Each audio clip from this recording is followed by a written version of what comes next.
Look at this. You see that? That's money. It's money lying here.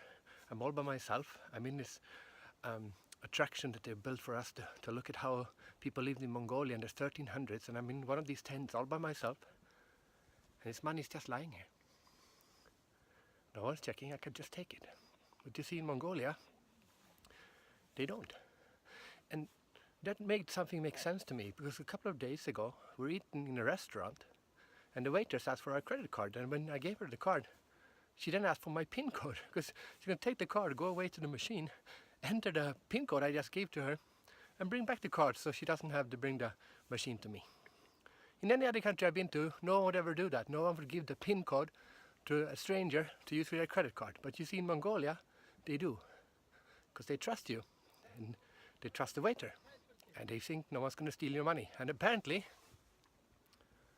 it seems to work. But of course not all the time, always.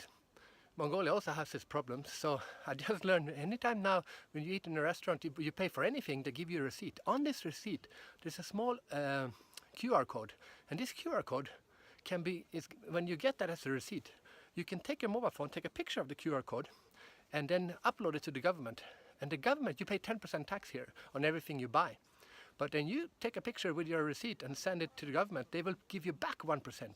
Why do they do that? Because they want to encourage you as a customer to ask for a receipt. Because if you ask for a receipt, the restaurant or the shop where you buy the thing have to declare the income.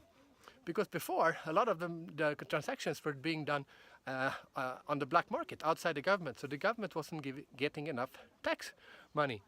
So it is a brilliant incentive by the government to encourage people to use receipts, which in turn encourages businesses to do business properly and pay their tax.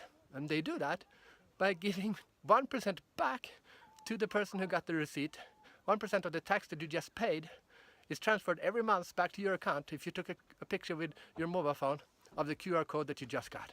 What a brilliant way to get people to pay tax, and what a brilliant way to get shops to pay the tax that they're supposed to be paying. Something I learned, actually a few things that I learned from Mongolia around money.